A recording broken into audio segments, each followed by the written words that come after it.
शांति।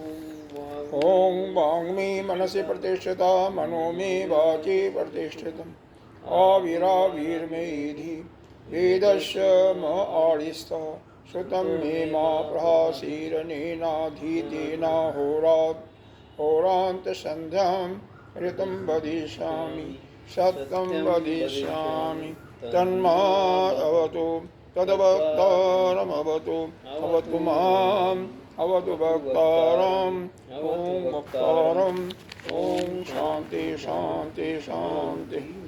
ॐ भद्रं नो अभिवादयः मनः ॐ शान्ति शान्ति शान्ति। ॐ भद्रं कर्णेभिः श्रीयामदेवा भद्रं पश्येमाक्षभिर्यजत्रा स्त्रैरङ्गैः तुष्टवान् स्वस्तिनोभिः विषेम देवहितं यदायु। स्वस्ति न इंद्रो वृद्धसर्वाः स्वस्ति न पूषा विश्ववेदाः स्वस्ति नस्ताक्षर्यो अरिष्टनेमि स्वस्ति नो बृहस्पतिर्दधातु। ॐ शान्ति शान्ति शान्ति। यो ब्रह्माणं विदधाति पूर्वं यो वै वेदांश्च प्रणोति तस्मै तमहं देवमात्मबुद्धिप्रकाशं वृक्षैः प्रपद्ये। ॐ शान्ति शान्ति शान्ति।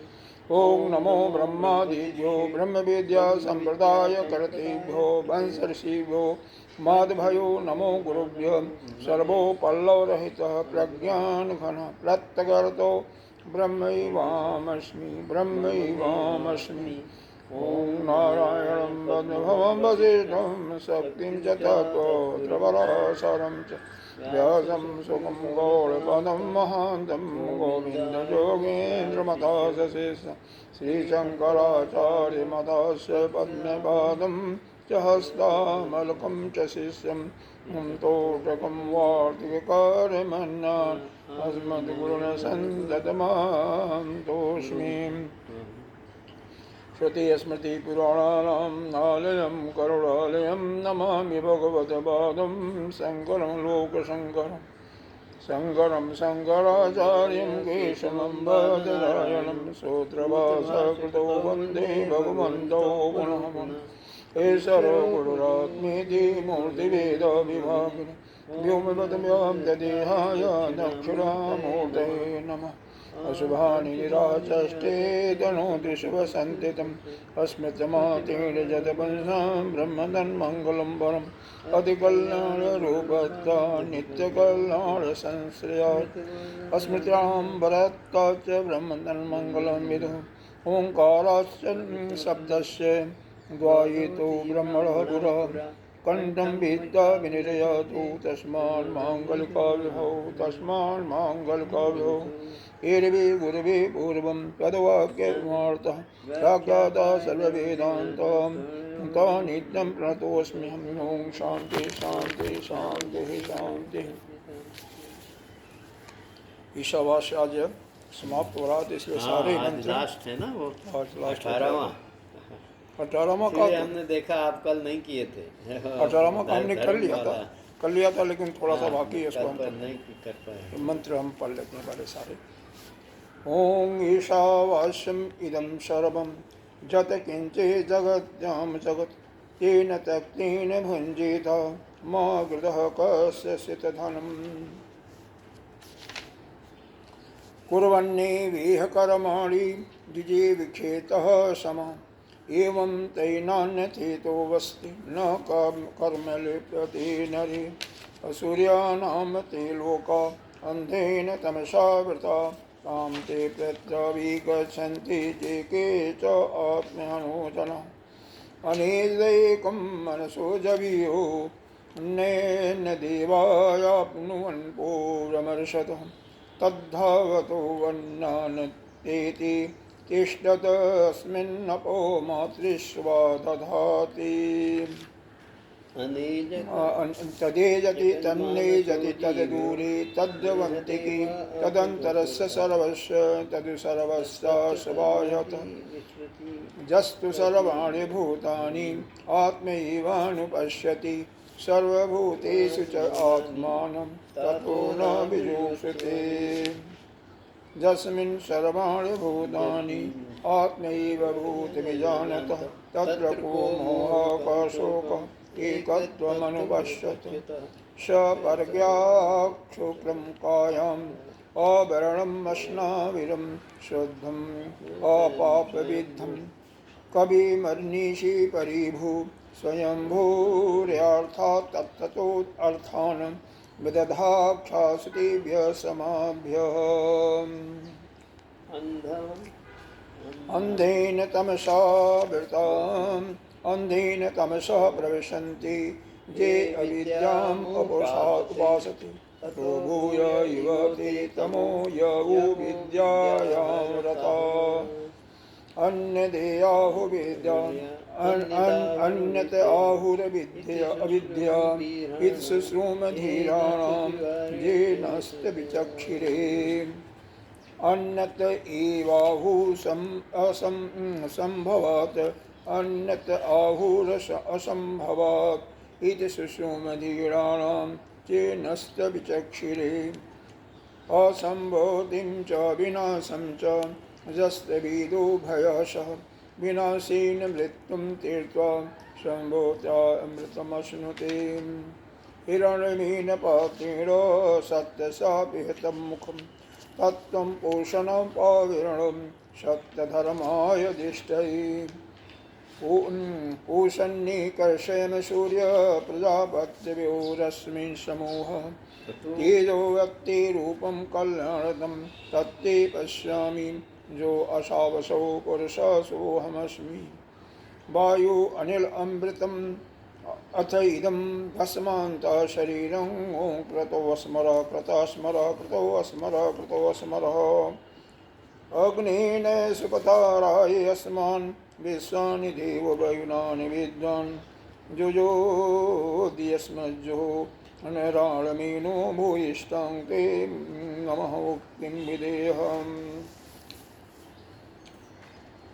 ईशावास्योपनिषद कुल केवल 18 मंत्र हैं और 18 मंत्र में 2 प्रकार की इन्होंने विधाओं का वर्णन किया। एक तो पहला तो यह है कि जो जिनकी मेधा शक्ति जगी हुई है, साथ ही जिनके अंदर कामना भी लगभग समाप्त हो चुकी है, कहीं एकाध कोई बाधा रह गई जिसके कारण उनको जन्म लेना पड़ा, तो उनके लिए पहला मंत्र बताया क्या, ईशावास्य इदं सर्वं जत किंचित जगत्तां जगत् तेन त्यक्तेन भुंजीथा माँ गृह कस्य। मतलब इसका यह है कि वह क्या, यह पूरा विश्व पूरा ब्रह्मांड उसी एक ही ईश्वर से, उसी ब्रह्म से व्याप्त है। ऐसा वह जो अकामी है, जिसके अंदर कामना लगभग समाप्त हो चुकी है, वह इसको अनुभव कर लेता है। उसका अंतःकरण भी शुद्ध है, प्रतिभा भी जगी हुई है, संसार से कोई तादात्म्य नहीं है, तो वह इस चीज़ को अनुभव करके और मुक्त हो जाता है। तेन त्यक्तेन भुंजीथा, त्याग भाव से ही वह जो कुछ मिलता उसका भोग करता है। और माँ गृह कस्य धन, उसके लिए क्या अपना धन क्या पराया धन, किसी से कोई समान है। इसी मंत्र का तीसरे से लेकर के 8वें तक इसका विस्तृत सूत्र रूप में है, वहाँ पर इसका विस्तार किया है। दूसरा मंत्र जो दिया हुआ है वह जिनका अभी संसार से तादात्म्य है, जिनके अंदर कामनाएं भी हैं, तो वह कैसे मुक्ति प्राप्त कर सकते हैं, उनके लिए ही बताया। कुर्वन्वेह कर्माणि, कुर्वन्वेह कर्माणि,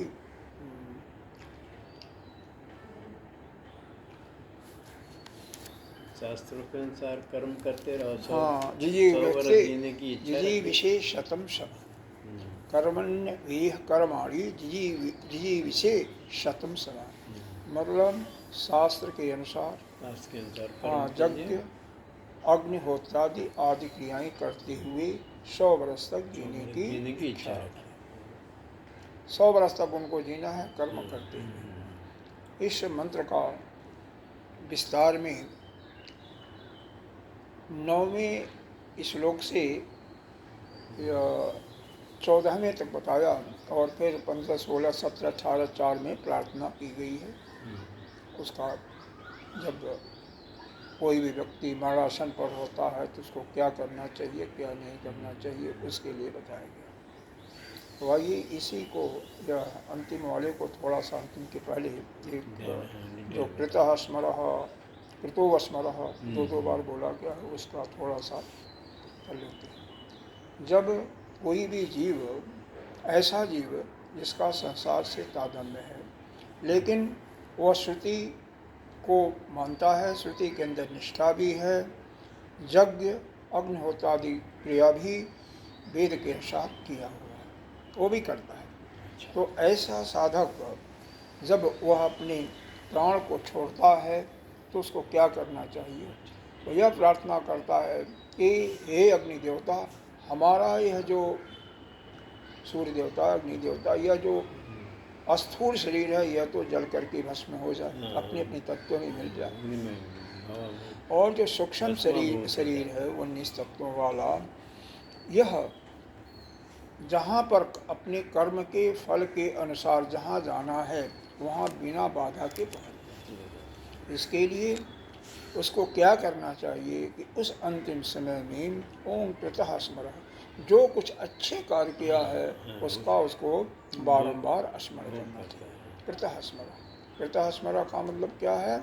जैसे मान लो उसने ओम का जाप किया, ओम शब्द का जाप किया, या ओम का प्रतीक रूप में उसकी उपासना किया, या कोई भी मंत्र कर रहा उसके पहले ओम शब्द लगा करके उसका जाप किया, किसी भी प्रकार से उसके ओम की उपासना, या अलग से ओम को ही मान करके अपना आराध्य मान करके उसका पूजन किया, तो ऐसा साधक उसी को बारंबार स्मरण करते हुए, या कोई अन्य मंत्र है तो उस मंत्र का जाप किया, जैसे कन्हई का है, माँ दुर्गा का है, राम का है, तो जिसका भी अनुसरण किया, स्मरण किया, उसी मंत्र को जाप वह करता रहे। क्योंकि कोई भी मंत्र अंत समय में उसके मुख से, किसी के मुख से नहीं आएगा, तो पहले से जो बालकाल से ही स्मरण कर रहा है वही आएगा। और जो नहीं किया है लेकिन करना चाहता था, समय नहीं मिला, उसका भी स्मरण करे।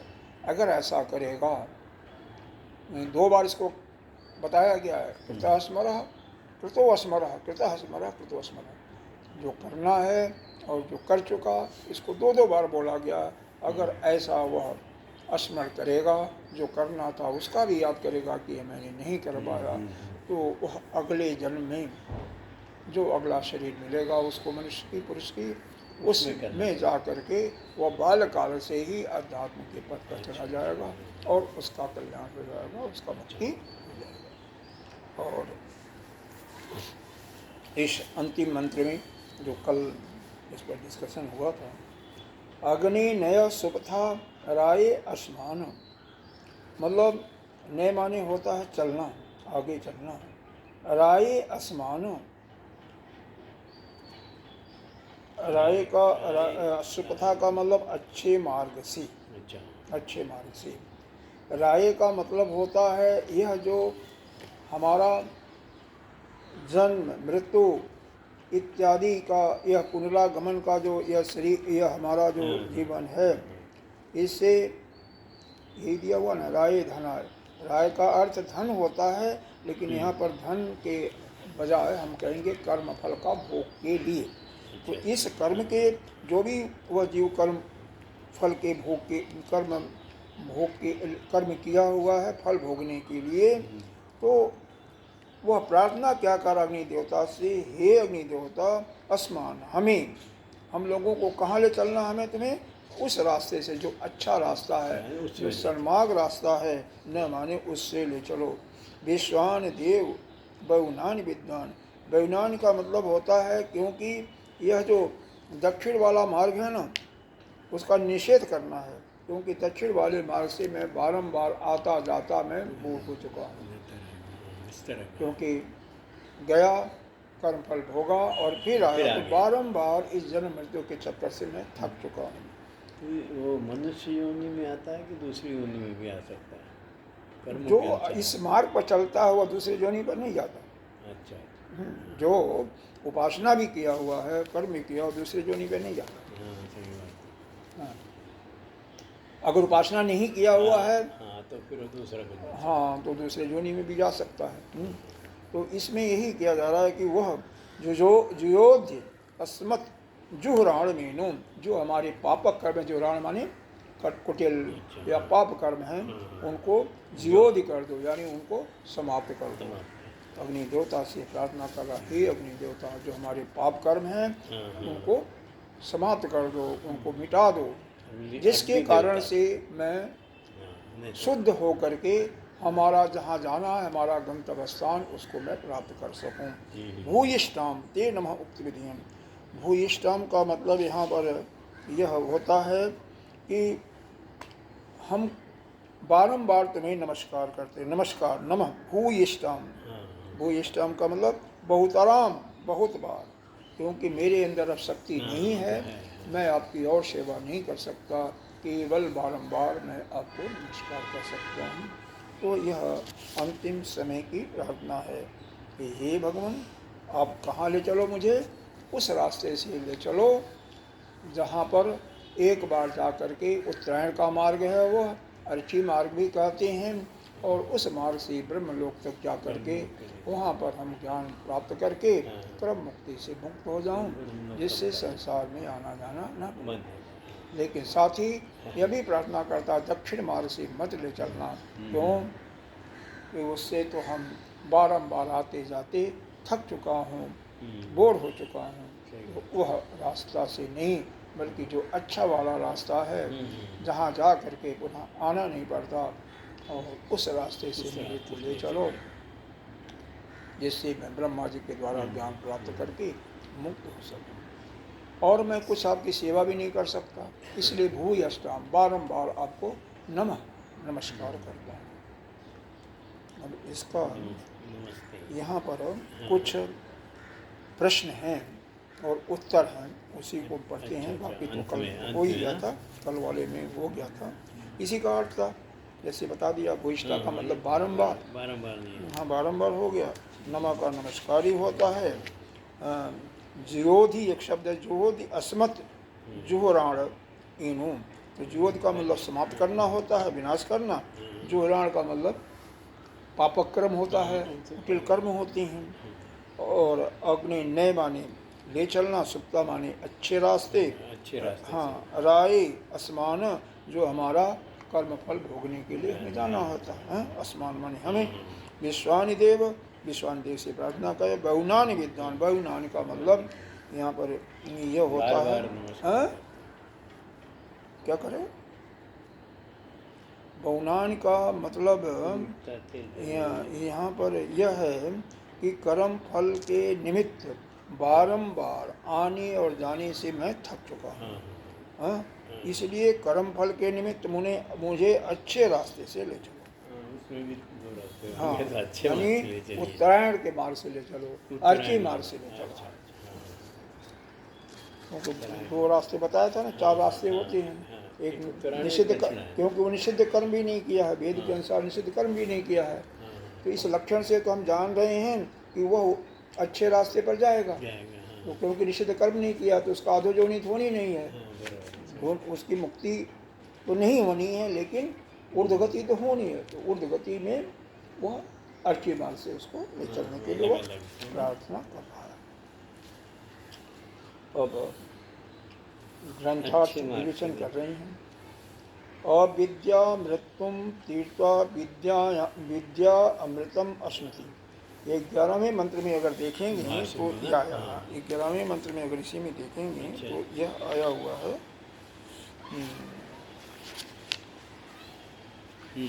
विद्या च विद्यां च, विद्यां च अविद्यां च आया हुआ ना, विद्यां च अविद्यां च जस्त जह जस्त वे एवे एवं दो भयम सह।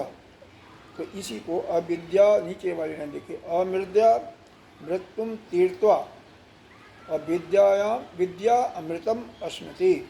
मतलब इसमें क्या बताया गया कि अविद्या का मतलब कर्म, और विद्या का मतलब यहाँ किससे लिया गया? उपासना से। उपासना से। तो अच्छा। कर्म करके तो वो मृत्यु को पार कर जाएगा, ठीक है। तब और तब यह जो उपासना कर रहा है ऐसे उस गुरु देवता पास के, जाएगा, देवता के पास हाँ, जाएगा। देवता के पास जा करके उस अमृतत्व की प्राप्ति करना। यहाँ पर अमृतत्व की प्राप्ति जो है कंपैरेटिव है, अपेक्षाकृत है। वह अमृतत्व नहीं है कि जीवन से मुक्ति होना, वो नहीं है। जन्म मर के वर्ण के बंधन से मुक्त नहीं हो रहा नहीं हो रहा है, है, लेकिन केवल वह नरक की अपेक्षा या अधोगति की अपेक्षा वह हाँ, हाँ, हाँ। अमृतत्व है, उसकी बात हो रही है। वो तो क्या- अब विनाशेन दूसरा क्या बताया यहाँ पर? 14वें मंत्र में बताया। 14वें मंत्र में वह दो उपासनाओं का वर्णन है ना, कि एक तो संभूति उपासना और एक असंभूति उपासना, या एक कार्य ब्रह्म की उपासना, एक कारण ब्रह्म की उपासना। हाँ, विनाशेन मृत्युम तीर्थवा संभूत्या अमृतम अश्नुति। यहाँ पर कार्य ब्रह्म की उपासना यानी संभूति की उपासना करने से, अरे यह कार्य ब्रह्म की उपासना से मृत्यु को पार करके अव्यक्त की उपासना से वह अमृत लाभ करता है। तो यह दोनों जो है, इसको सुन करके श्रुत्वा केचित् संशयम, किसी को भी शंका हो सकता है। अच्छा। अस्त निराकार्थम, इसलिए इसके निराकरण करने के लिए संक्षेप में इस पर हम विचार करते हैं। तो क्या विचार करते हैं, क्या शंका हो सकती है, उसके विषय में बताया। तत्र तावत किन निमित्त संशय तो चाहते, तो किसके निमित्त शंका हो सकती है वो बताइए। तो यहाँ पर पूर्व पक्षी प्रश्न पूछता है,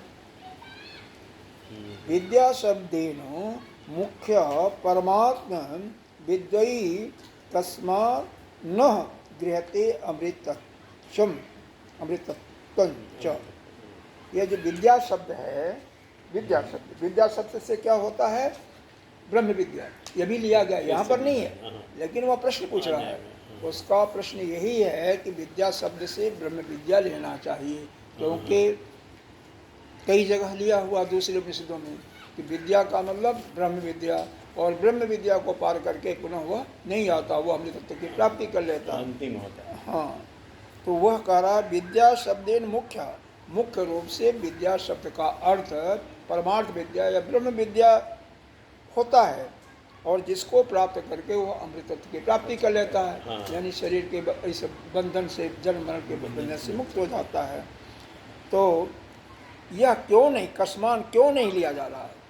क्योंकि यहाँ पर क्या लिया गया है? यहाँ पर विद्या से कर्म लिया हुआ है, और विद्या से क्या लिया? उपासना लिया हुआ है। जैसे आपको कहीं आपको बताया कि विद्या का मतलब उपासना नहीं, विद्या का मतलब ब्रह्म विद्या है, परमार्थ विद्या है, परम तत्व की विद्या है। दो विद्या है, मुंडक उपनिषद में आया है, दो प्रकार की विद्या होती है, कपरा विद्या और एक परा विद्या। अच्छा। अपरा विद्या संसारी विद्या है, और परा विद्या ब्रह्म तत्व का ज्ञान करने के लिए है। ब्रह्म की विद्या है। हाँ, जो विद्या से, जिस विद्या से ब्रह्म का ज्ञान होता है उसको हम परा विद्या कहते हैं। तो उसको हम विद्या से प्रायः हम उसका बताते हैं। तो जब यह श्रुति में यह बताया गया है कि विद्या का मतलब ब्रह्म विद्या या परमार्थ विद्या, और उसको पार करके उसको जो प्राप्त कर लेता है, उसका जिसको बोध हो जाता है, अनुभव हो जाता है, उसको फिर अमृतत्व की प्राप्ति हो जाती है। अमृतत्व का मतलब जन्म मरण के बंधन से वो मुक्त हो जाता है। लेकिन यहाँ पर यह ऐसा क्यों नहीं लिया जा रहा है? यहाँ पर क्या लिया गया है? विद्या का मतलब उपासना लिया गया है, और अमृतत्व लिया गया, लेकिन अमृतत्व का मतलब वो मुक्ति नहीं है। तो क्यों ऐसा? ऐसा क्यों? क्या कारण है? क्या कारण है? आप भी पूछ सकते थे, कोई भी पूछ सकता है। तो यहाँ पर यह सिद्धांती यानी अपने शंकराचार्य बताते हैं, न उक्ताया परमात्म विद्या कर्मणस्य विरोधात् समुच्चा अनुपपत्ते। ऊपर जो बताई गई परमार्थ विद्या है और कर्म का परस्पर विरोध है, इसलिए उनका यह समुच्चय नहीं हो सकता। यहाँ कुछ अर्थ गलत है। यहाँ पर विद्या शब्द से यहाँ पर तो समुच्चय की बात नहीं कर रहा है, अच्छा। यहाँ पर तो समुच्चय की बात नहीं कर रहा है, और यहाँ पर जो है इन्होंने समुच्चय की बात कर दिया, तो समुच्चय नहीं है, बल्कि यहाँ पर इस प्रकार से इसको समझना चाहिए कि यहाँ पर अविद्या का मतलब कर्म का, अच्छा। कर्म से लिया गया है, और विद्या का मतलब उपासना से लिया गया, उपासना से किया। अच्छा। उपासना से लिया गया। क्योंकि यहाँ पर आप कर्म और उपासना साथ साथ ले सकते हैं, एक साथ हो सकता है, सचमुच हो सकता है। कर्म बाद में उपासना। हाँ, इसलिए एक साथ हो सकता है, इसीलिए यहाँ पर विद्या का अर्थ उपासना लगाया है, क्योंकि उपासना जो है वो कर्म के साथ घोर विरोध है, दोनों साथ साथ नहीं हो सकते, और वह ब्रह्म विद्या की प्राप्ति और कर्म एक साथ साथ नहीं हो सकता। अच्छा। तो यहाँ पर लिखने का जो विद्या और विद्या बताया गया। अविद्या विद्या में तो यही बताया कि दोनों साथ साथ हो सकते हाँ, हैं। लेकिन अविद्या का मतलब कर्म और विद्या का मतलब उपासना। विद्या नहीं हो सकता। अविद्या का मतलब उपासना लिया गया है ना, तो उपासना और कर्म तो साथ साथ हो सकते हैं। लेकिन जो प्रश्न जो साधक है वो पूछ रहा है कि विद्या का परमार्थ विद्या क्यों नहीं लगाया गया, जबकि और जगह लगाया जाता है, और उस विद्या को जान करके, ब्रह्म विद्या को जान करके वह साधक जीवन के जन्म मृत्यु के बंधन से मुक्त हो जाता है, और वहाँ पर वो अमृत तत्व की प्राप्ति करता है इस प्रकार से। तो यहाँ पर ऐसा क्यों नहीं लगाया जाता है, यह प्रश्न है। तो इसका उत्तर यह समझिए कि वहाँ पर जो है कर्म, 14 तक मतलब 14 का पूरा जो सिद्धांत बताया गया उसी का वह खंडन कर रहा है कि दो चीज़ें बताया गया है। अविद्या का अर्थ कर्म 9वें से शुरू हुआ, अभी 9 से 11 के अंदर कर्म का मतलब, अविद्या का मतलब कर्म लगाया गया है, विद्या का मतलब क्या लगाया गया है, उपासना देव की उपासना, यह लगाया गया है। तो और यह फिर 11वें में यह भी बताया गया दोनों साथ साथ हो सकता है, कर्म और उपासना साथ साथ हो सकता है। तो वह जो प्रश्न पूछ रहा वह यह है, तो विद्या का अर्थ जैसे और जगह लगाया गया है, विद्या का अर्थ मतलब परमार्थ विद्या या ब्रह्म विद्या लगाया गया है, और अमृतत्व का अर्थ लगाया गया है जन्म मरण के बंधन से मुक्ति होना। तो यहाँ पर ऐसा क्यों नहीं लगाया गया, यहाँ पर प्रश्न है भाई, यहाँ पर विद्या का अर्थ उपासना क्यों लगाया गया है, ठीक है, क्यों विद्या का मतलब उपासना लगाया गया, जबकि विद्या का अर्थ कई जगह उपनिषदों में लगाया गया है ब्रह्म विद्या, और जिसको प्राप्त करके प्राप्ति हो सकती है।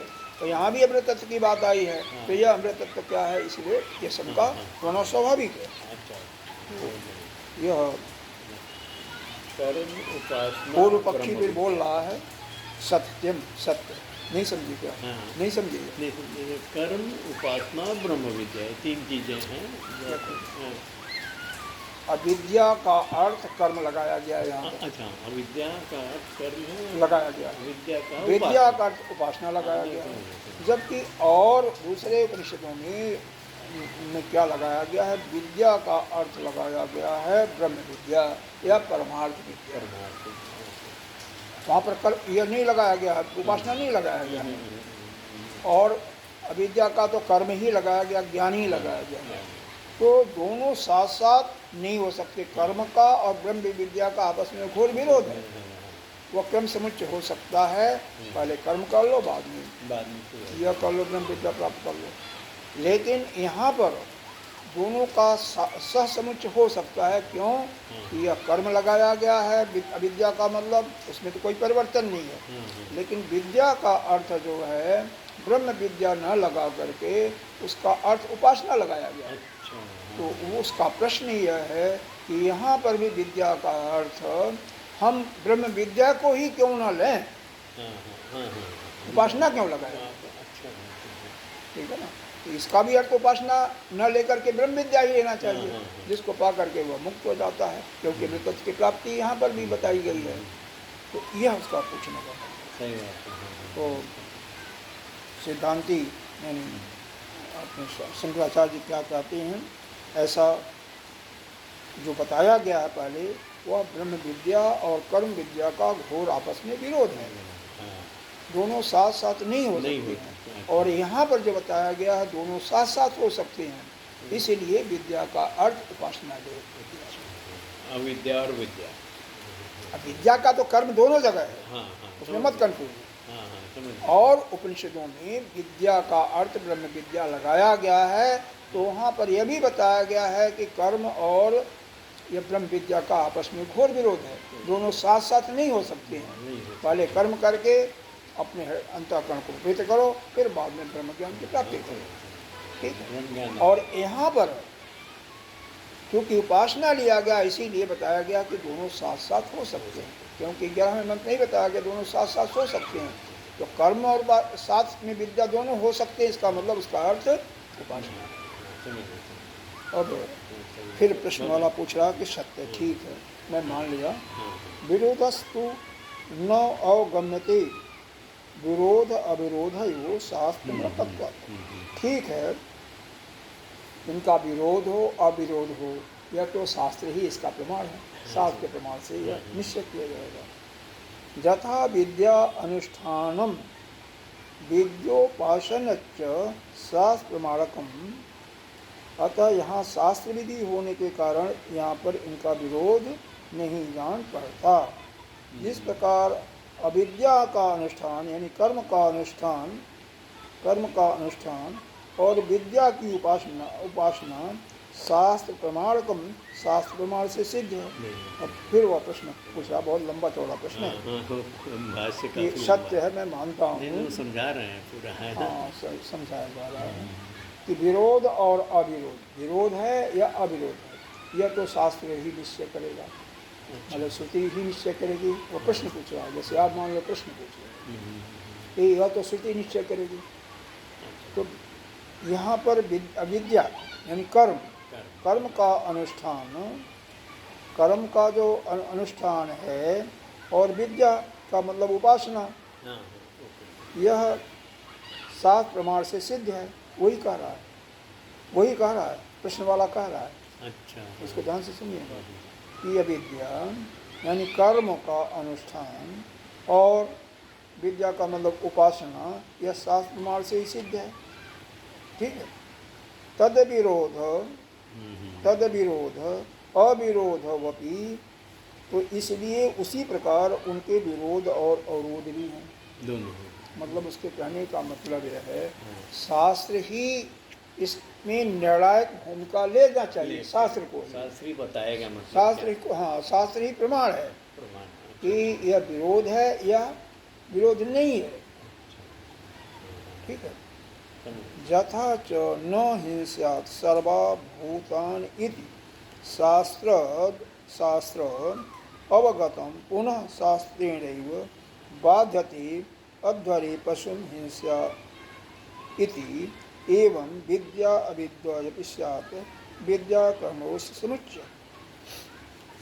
कह रहा है, बहुत सैद्धांतिक बात पूछ रहा है। शास्त्र में एक जगह यह भी आया है कि सभी प्राणियों का हिंसा ना करें, यह श्रुति में सीधा ज्ञान है कि प्राणियों का हिंसा नहीं करना चाहिए। यह बात हम कहाँ जानते हैं? शास्त्र के द्वारा हमें मालूम होता है कि प्राणियों की हिंसा नहीं करनी चाहिए।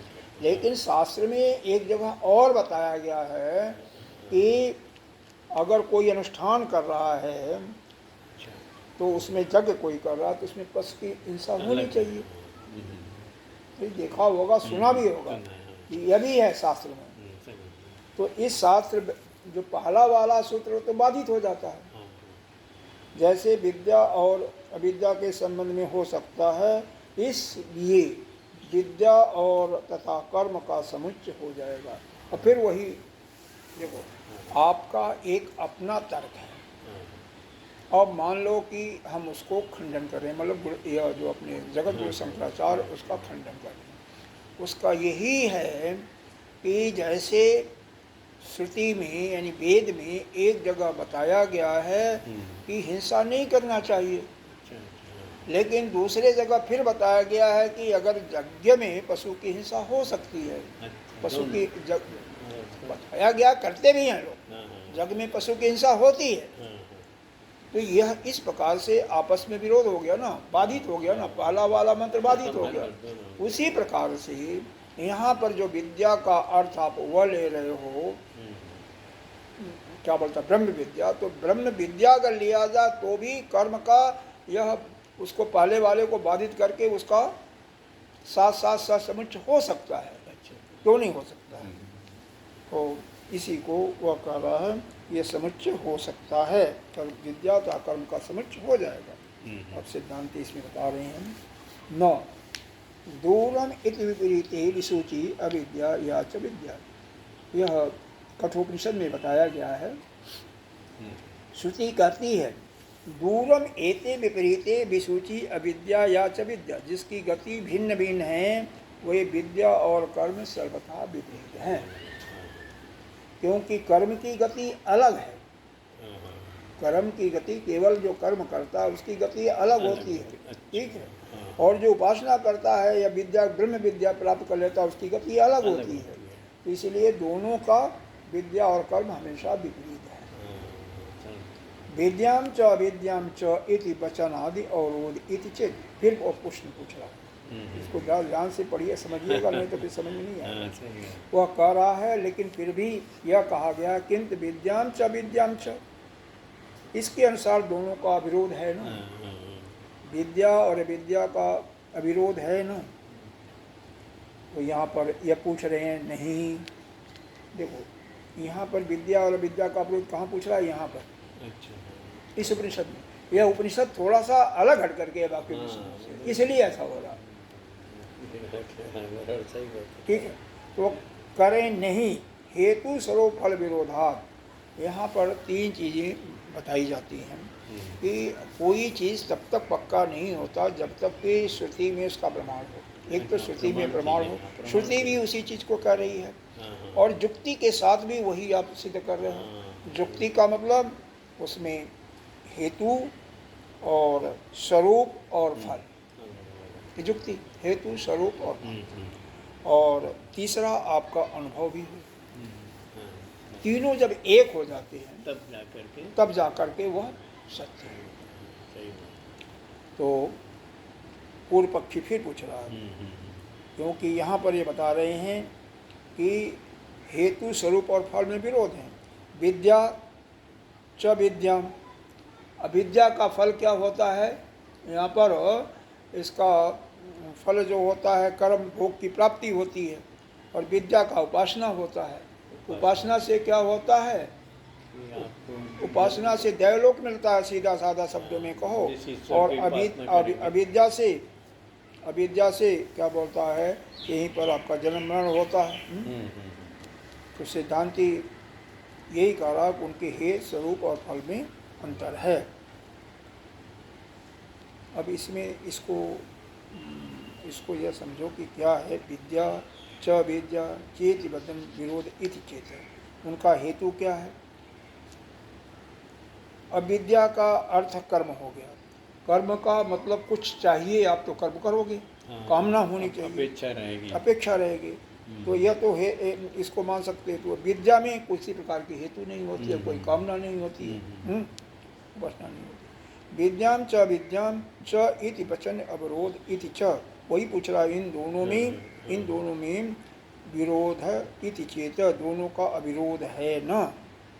अच्छा, यह पूछ रहा है कि विद्या का मतलब अगर उपासना आप ले रहे हो और च अविद्या का मतलब कर्म ले रहे हो, तो दोनों में अविरोध है, दोनों में विरोध नहीं है। वो करा विरोध नहीं है, क्योंकि यह बताया गया कि दोनों कर्म साथ साथ हम कर सकते हैं। 11वें मंत्र में बताया गया है, तो विरोध नहीं होगा।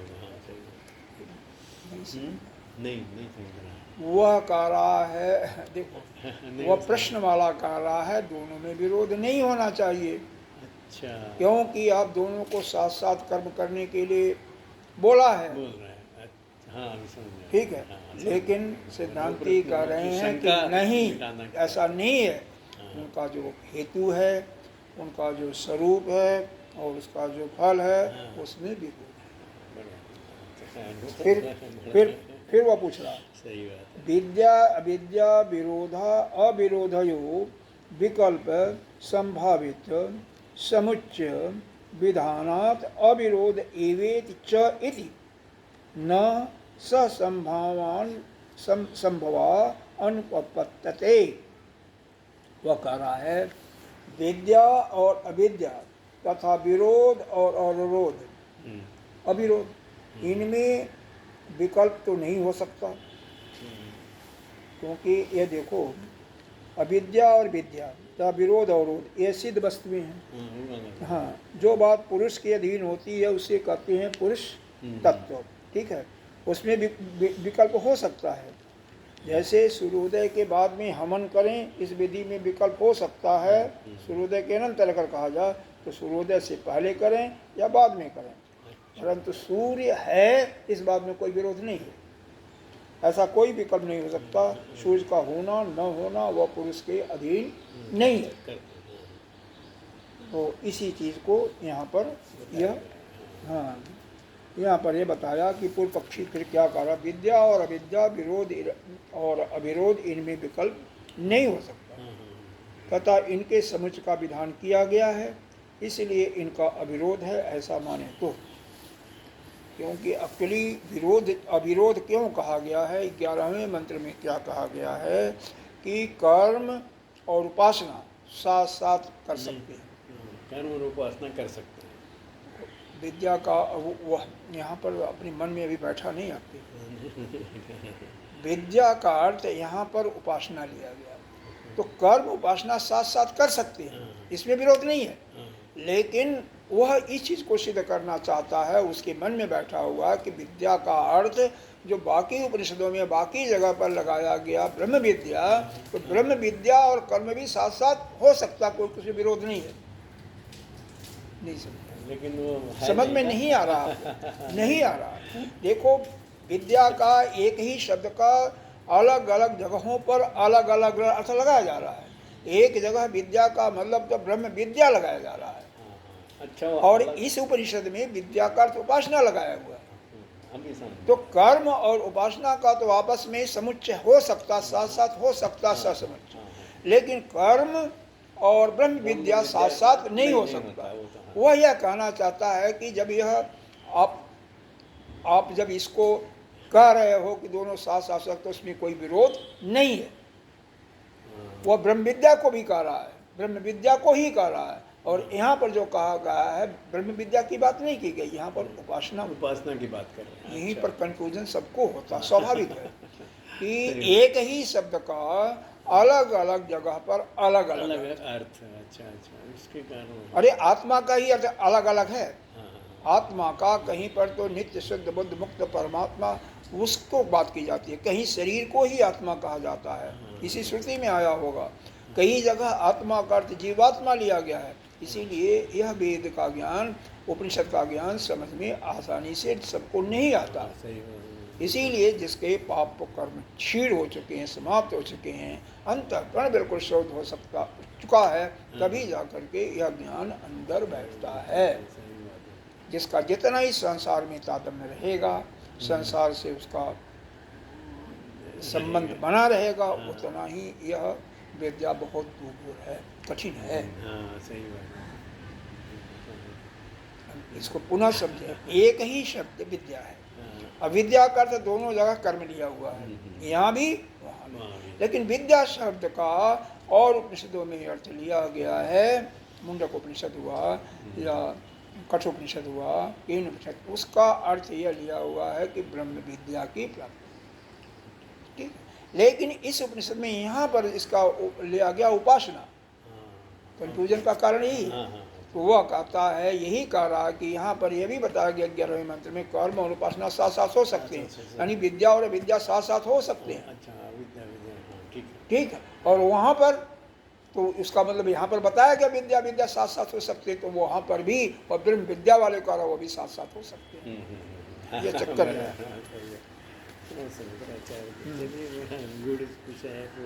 हाँ, फिर से पढ़ेंगे तो पूछेंगे। इनके समुच्चय का विधान किया गया, इसलिए इनका अविरोध है ऐसा माने तो। सिद्धांती कह रहे हैं नहीं, इन दोनों का साथ रहना संभव नहीं है।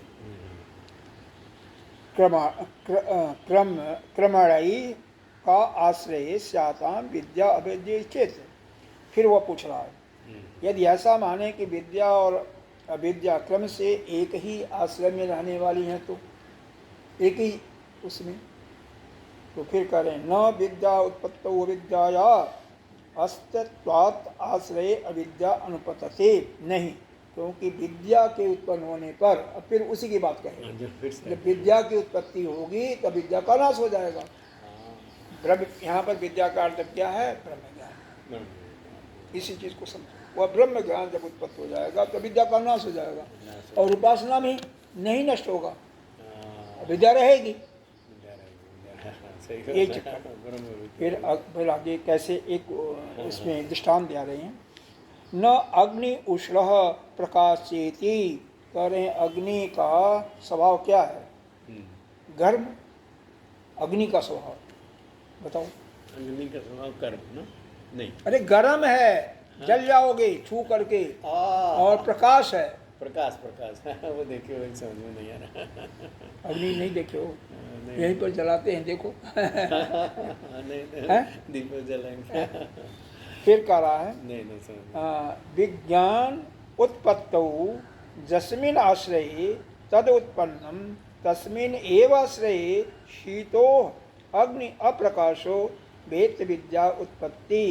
तो कह रहे हैं इस ज्ञान का जब उत्पन्न हो जाएगा तो यह कभी आप भूलोगे नहीं कि अग्नि ठंडा होगी। मान लो एक बार आपने अनुभव हो गया, टच करके अग्नि को देख लिया कि अग्नि गर्म है, प्रकाश भी है, अपनी आँखों से देख लिया, तो एक बार जब ज्ञान आपके अंदर उत्पन्न हो गया तो कभी भी आप यह नहीं कहोगे कि अग्नि शीतल होती है या अग्नि में प्रकाश नहीं होता। तो यहाँ पर कहने का तात्पर्य यही है कि वह विद्या जो है, यानी ब्रह्म विद्या, एक बार जब अंदर जिसके आ जाती तो अज्ञान उसी समय नष्ट हो जाता है, फिर वह कभी अज्ञान नहीं रहता।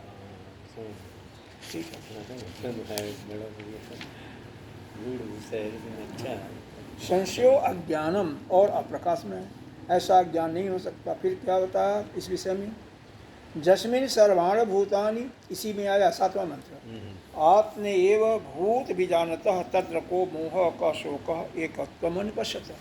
यहाँ पर आया है कि जिस जस्मिन् सर्वाणि भूतानि आत्मैव, जो सभी प्राणियों में अपनी आत्मा के समान ही देखता है, जानता है, बीजानतः, उसका न तो मोह रखता है, न रहता है, न शोक रहता है, एकत्व मन पश्यत। जो सभी में अभेद दृष्टि से देखता है उसको न तो कहीं मोह है न कहीं शोक है। तो यहाँ पर फल क्या है? मोह और शोक, दुख का दूर होना, मोह और शोक दूर हो जाता है। हेतु क्या है? कि जो सभी प्राणियों में, हाँ, जस्मिन् सर्वाणि भूतानि, जो सभी प्राणियों में अपनी आत्मा को ही देखता है ना, आत्मा एव भूत भी जानता, सभी को अपना ही आत्मा समझता है। और तत्र को मोह का शोक एकत्व मन, उसका लक्षण क्या है? एकत्व मन पश्यते, इसका स्वरूप हो जाएगा सभी एक है, अभेद दृष्टि हो गई। इति शोक मोहादि संभव श्रुते, इति श्रुति से सिद्ध होता है कि अविद्या संभवा तद उपादान से कर्मणो अपि अनुपत्तिम अवाच, कि अविद्या के संभव हो जाने पर उसके आश्रय से होने वाला कर्म नहीं हो सकता। यह बात हम पहले ही कह चुके हैं कि अविद्या के असंभव हो जाने पर, मतलब अविद्या के दूर हो जाने पर, शब्दों का देखो, अविद्या के संभव होता तो अलग अर्थ था, असंभव यानी विद्या है ही नहीं, उसके आश्रय से होने वाला कर्म भी नहीं हो सकता। यहाँ पर सिद्धांति के कहने का तात्पर्य यही है, जो एक बार ज्ञान हो गया तो फिर उसमें उसके अंतःकरण में अज्ञान नहीं आ सकता। जैसे अग्नि के बारे में आपको ज्ञान हो गया एक बार कि अग्नि का स्वभाव क्या है? गर्म है, उष्ण है, और वह प्रकाश वाला है, प्रकाशवान है। तो एक बार जब आपको अनुभव हो गया तो फिर दोबारा आप यह नहीं कर सकते कि अग्नि शीतल हो सकती है या अग्नि के अंदर प्रकाश नहीं होता। तो यह बात आपको कभी नहीं आएगी। इसी बात को कहा, एक बार समझ में आ गया तो फिर उसको, हाँ, वही तो कहा जाना है, विरोध नहीं होता। हाँ, अमृतम अश्नुत इत अपेक्षिकम अमृतम, जो कहा गया अमृत को जो प्राप्त होता है, यहाँ पर आपेक्षिक सापेक्ष अमृत तत्व कहा जा रहा है। यहाँ पर वो नहीं है, विद्या शब्देन परमात्म विद्या ग्रहणे हिरण्मयेन इति आदिना द्वारमार्ग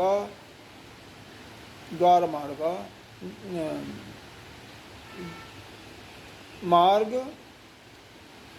द्वारे दिया चनम उपपन्नम स्यात् तस्मादुपासनया समुच्चयो न परमात्म विज्ञान एति यथा अस्माभि व्याख्यात एव मंत्राण अर्थ इत उपसते। यहाँ पर देखो एक 12, 13, 14, 15वें मंत्र में या 14वें मंत्र में आया हिरण्मयी शब्द आया है। देखो 15वें में शायद आया है, 15वें में आया है। हिरण्मयीन पात्रेण सत्य असत्य अपीसम मुखम तत्पोषण अपावेण सत्य धर्माय दिष्टे। तो यहाँ पर सूर्य से क्या प्रार्थना की गई है कि आपका मुख ज्योतिर्मय पात्र से ढका हुआ प्रकाश से, हिरण्य कहते हैं सोना को, आया हुआ था 15वें मंत्र में है।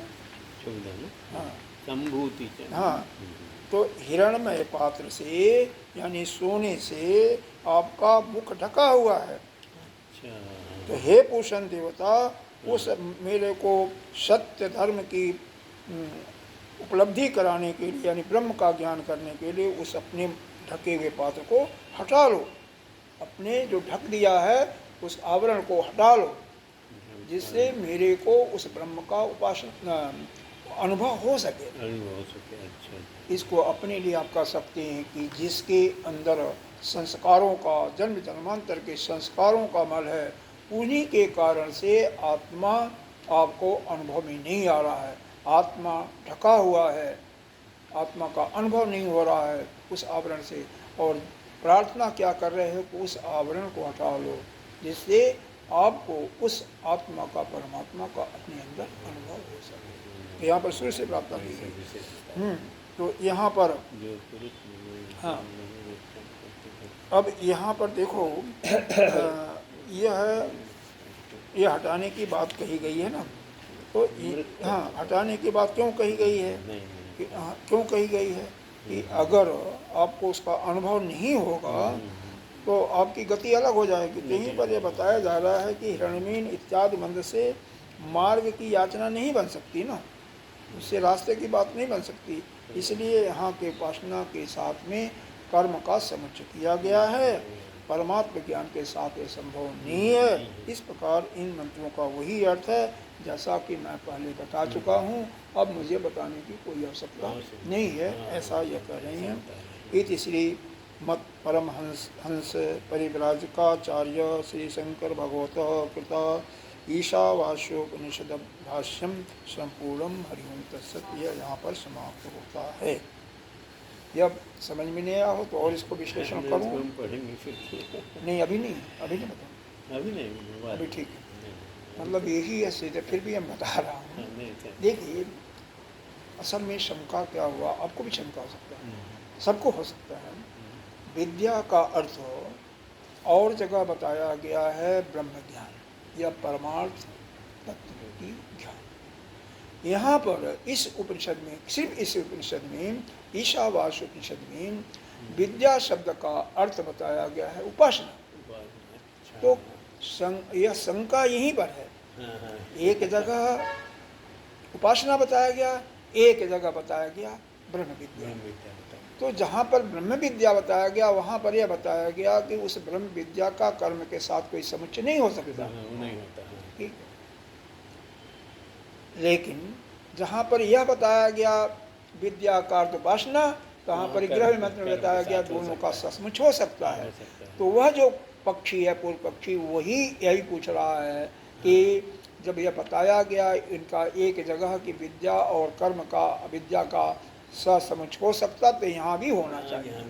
जहाँ पर विद्या का मतलब ब्रह्म विद्या, वहाँ भी क्यों नहीं हो सकता है? यही प्रश्न है, झगड़ा सारा यही है। दो अर्थ हो गया, वो अर्थ हुआ है, उसके कारण उसको शंका भी नहीं है, बल्कि हम लोगों को समझाने के लिए, हम लोगों के अंदर शंका न हो जाए उसको दूर करने के लिए हमारे भाष्यकार जी ने इसको हम लोगों को समझाया है। क्योंकि ये थोड़ा सा अब इसके बाद कल से ही हाँ, नहीं, हम नहीं, लिख के नाम ये इसके बाद देखो जो इसमें शब्द- नियम जो है हाँ, चलो ओम पूर्णमदः पूर्णमिदं पूर्णात् पूर्णमुदच्यते पूर्णस्य पूर्णमादाय पूर्णमेवावशिष्यते ओम शांति शांति शांति।